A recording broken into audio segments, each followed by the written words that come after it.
సమీరా ఛానల్ని సబ్స్క్రైబ్ చేయండి. ఎప్పటికప్పుడు అప్డేట్ కోసం బెల్ మీద క్లిక్ చేయండి.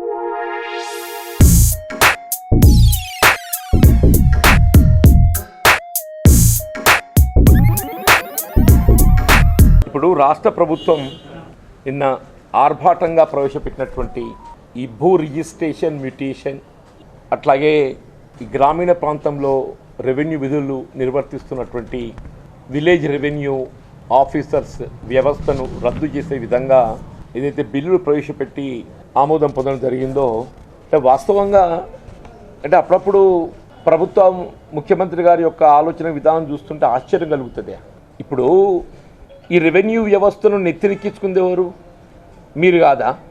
ఇప్పుడు 2017లో ఏదైతే భూ ప్రక్షాళన ల్యాండ్ ప్యూరిఫికేషన్ కార్యక్రమాన్ని చేపట్టబడడం జరిగిందో, అప్పుడే ఈ భూ ప్రక్షాళనకు స్పష్టత రావడానికి క్లారిటీ కొరకు ఏదైతున్నదో ల్యాండ్ సర్వే కూడా చేపట్టాలని చెప్పని భావించడం జరిగింది. కానీ మీరు ల్యాండ్ సర్వే చేపట్టకుండా కేవలం ఏదైతుందో ఈ భూ ప్రక్షాళన అనేటువంటి ఒక నెపంతో ఏదైతే కొత్త పట్టేదారు పాస్ పుస్తకాలు జారీ చేయడం జరిగిందో, అందులో జరిగినటువంటి ఒక అవకతవకలు, అంటే రైతాంగం ఎంత తీవ్ర ఆందోళనకు గురైనరు అంటే వివిధ రాజకీయ పక్షాలే కానీ ప్రజా సంఘాలే కానీ గతంలో కూడా పలు పర్యాయాలు వ్యక్తం చేయడం జరిగింది. అనువంశికాన్ని కొనుగోలుగా చూపెట్టడము, కొనుగోలును అనువంశికంగా చూపెట్టడం, అంటే ఏ విధంగా పట్టేదారు పాస్బుక్ జారీలో జరిగినటువంటి ఒక అవకతవకలన్నీ కూడా ప్రభుత్వ దృష్టికి తీసుకురావడానికి ప్రయత్నం చేయడం జరిగింది. కానీ ప్రభుత్వం ఏదైతున్నదో ఇప్పుడు తాను పట్టిన కుందేటికి 3 కాళ్ళు అన్నట్టు చాలా బ్రహ్మాండంగా నడుస్తున్నది రెవెన్యూ వ్యవస్థ అని ఏం చేసిండ్రు, వాళ్లకు 1 నెల శాలరీ బోనస్గా ప్రకటించారు. ప్రోత్సాహకంగా 1 మంత్ శాలరీ ప్రోత్సాహకంగా బోనస్ ప్రకటించారు to all revenue officers and VROs also. ఇప్పుడు మళ్ళీ మీరు ఎప్పుడైతే మీకు ఎదురు తిరుగుతున్నదో ప్రజల్లో ఏర్పడుతున్నట్టు ఒక వ్యతిరేకతను దులుపుకుంటానికి దాన్ని ఏదైతుందో విఆర్ఓలు పడేసి ప్రభుత్వం చేతులు దులుపుకోవడానికి ప్రయత్నం చేస్తున్నది. మనం ఒక్కసారి గమనిస్తే అసలు విఆర్ఓలకు ఉన్న అధికారాలు ఏంటి? విఆర్ఓలు కేవలం ప్రాథమికంగా సమాచారాన్ని మాత్రమే through revenue inspectors, mandal revenue అధికారి తహసీల్దార్కి చేరవేస్తాడు. On his own he has no right.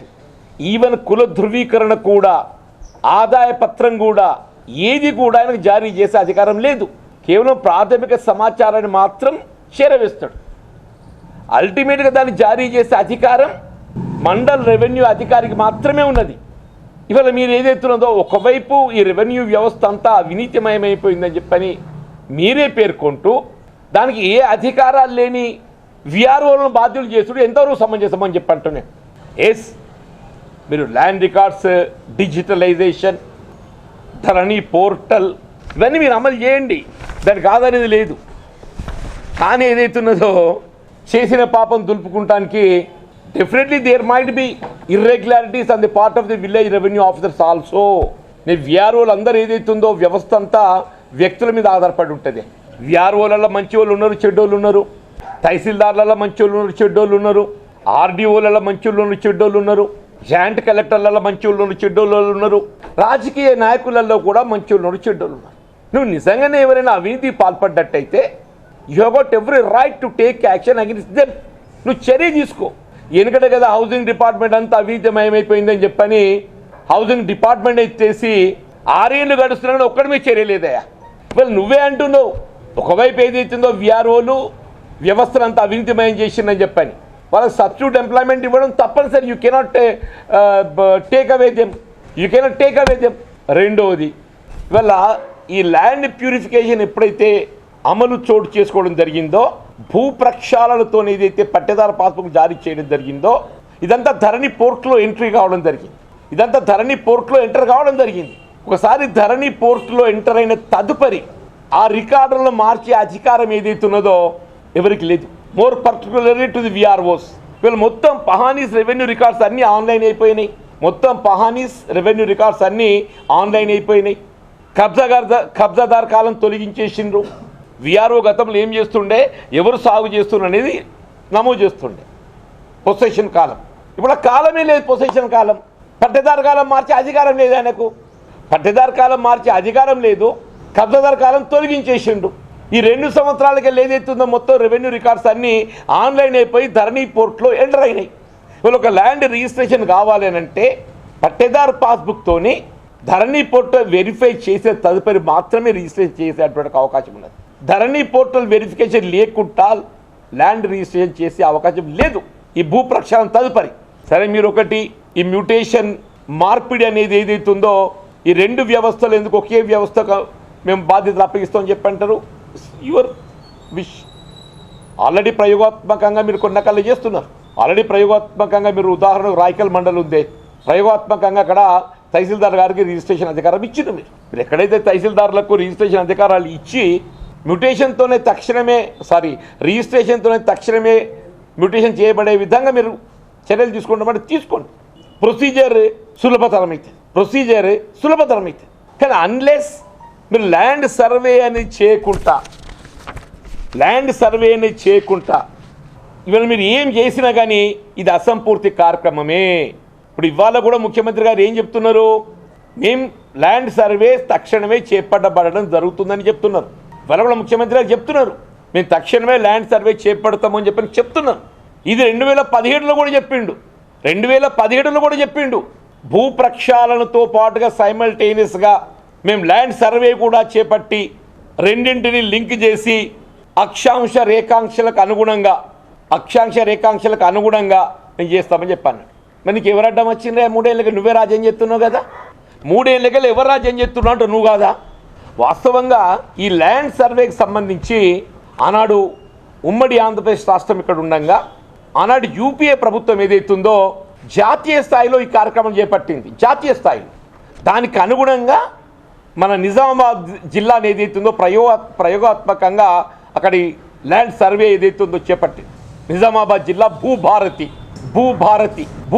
It's called Bhubharati UPA 1. అప్పుడు ఇంకా తదుపరి ఏదైతుందో జాతీయ స్థాయిలో ఏదైతుందో ఈ ల్యాండ్ రికార్డ్స్ అప్డేట్ చేయడానికి ఈ సర్వే అండ్ సెటిల్మెంట్ ఏదైతుందో పారదర్శకతకు డిజిటలైజేషన్ చేయడానికి కొరకు ఏదైతుందో జాతీయ స్థాయిలో తదుపరి వచ్చిన ఎన్డీఏ ప్రభుత్వం కూడా దాన్ని కొనసాగించింది. వీళ్ళు తెలంగాణ రాష్ట్రం ఏర్పడ్డ తదుపరి కేంద్ర ప్రభుత్వం ఏదైతుందో తెలంగాణ రాష్ట్రానికి 183 కోట్లు విడుదల చేసింది. 183 కోట్లు విడుదల చేసింది. దిస్ ఇస్ ఆల్ ఇవాళ మనం చేపట్టే కార్యక్రమం ఇదంతా ఏదైతుందో కేంద్ర ప్రభుత్వం చేపట్టుతున్నటువంటి ఒక కార్యక్రమంలో దానికి అనుసంధానంగా మనం ఈ కార్యక్రమం చేపడుతున్నాం. It's not a new thing. ఏదో తెలంగాణ రాష్ట్రం లోపల ఈయనేదో ప్రత్యేకంగా ఈ చేపడుతున్న కార్యక్రమం చెప్పని మనకంటే మన పొరుగు రాష్ట్రాలు బాగా అడ్వాన్స్ ఉన్నాయి. మన పొరుగు రాష్ట్రాలు చాలా అడ్వాన్స్ ఉన్నాయి. Karnataka is one of the best state which is implementing a land records digitalization. అక్కడ భూ రిజిస్ట్రేషన్ కావాలనంటే దాని మ్యాప్ని ఎన్క్లోడ్ చేస్తారు. ఇవాళ 1 ఎకరం భూమిని కొనుగోలు చేస్తున్నాను అనుకోండి, ఉదాహరణ చెప్పంటు నేను దట్ పర్టికులర్ రిజిస్టరింగ్ ఆఫీసర్ తహసీల్దార్ అక్కడ ఎవరికి ఇచ్చిన అధికారాలు ఆ ల్యాండ్ వెరిఫై చేసి దాన్ని ఫోటోగ్రాఫ్ ఏదైతుందో ఈ రిజిస్ట్రేషన్కు దాన్ని ఎన్క్లోజ్ చేస్తారు, విచ్ ఇస్ కాల్డ్ ఏ భూమి కావేరి. ఈ పథకం పేరు అక్కడ భూమి కావేరి. కర్ణాటక ఇది అంటే సపోజ్ టు బి ఇంకా అంతకంటే మెరుగైన రాష్ట్రం మీద ఉండొచ్చు చెప్పంటున్నా. బట్ అంటే నాకున్న సమాచారం మేరకు కర్ణాటక మచ్ ఇన్ అడ్వాన్స్. అక్కడ గుజరాతే కానీ, ఉత్తరప్రదేశే కానీ, బీహార్ కానీ, త్రిపుర కానీ ఇవన్నీ రాష్ట్రాలు ఏదైతున్నదో ఈ ల్యాండ్ రికార్డ్స్ డిజిటలైజేషన్ ప్రోగ్రామ్ కింద ఈ సర్వే కార్యక్రమం చేపట్టడం లోపల వాళ్ళు చాలా అడ్వాన్స్ ఉన్నారు. మనం ఏదైతుందో 2014లో రాష్ట్రం ఏర్పడ్డదే, 6 సంవత్సరాలు గడుస్తుందే. మీరు 2017లో ఏదైతున్నదో మీరు కార్యక్రమాన్ని చేపట్టిండ్రు. మీరు వాస్తవంగా ఈ ల్యాండ్ రికార్డ్ సర్వే అనేది 2017 లోపలనే మీరు చేపట్టబడవలసి ఉండే. కానీ రాష్ట్ర ప్రభుత్వం కేవలం ప్రకటనలకే పరిమితం కావడంతో, నిర్మాణాత్మకంగా వ్యవహరించలేకపోవడంతో ఇవాళ ఏదైతుందో తెలంగాణ రాష్ట్రం ఇవాళ భూ ప్రక్షాళనలో జరిగినటువంటి ఒక అవకతవకలకు ప్రత్యక్షంగా ముఖ్యమంత్రి గారు నైతికంగా బాధ్యత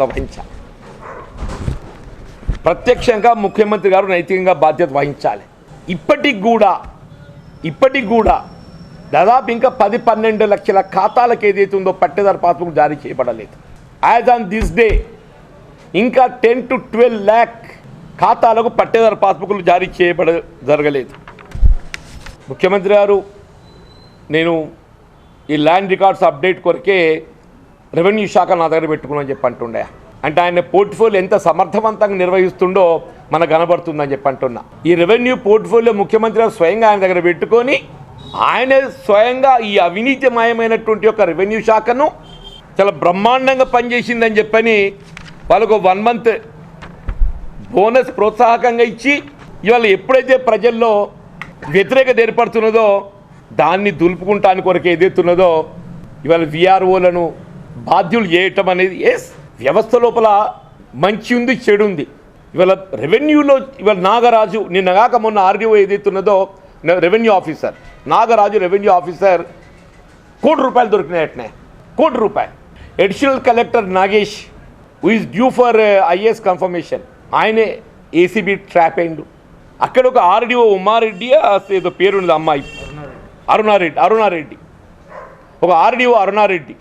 మీకు ఎంఆర్ఓ అవినీతి కనబడుతున్నది, ఆర్డీఓ అవినీతి కనబడుతుంది, అదనపు కలెక్టర్ అవినీతి కనబడుతున్నది. వీళ్ళ మియాపూర్లో ఏదైతే ఉందో దాదాపు 10,000 కోట్ల విలువ చేసేటటువంటి ఒక భూమి 10,000 కోట్ల విలువ చేసేటటువంటి ఒక భూమి దాదాపు 1000 ఎకరాలు అని చెప్పంటున్నా.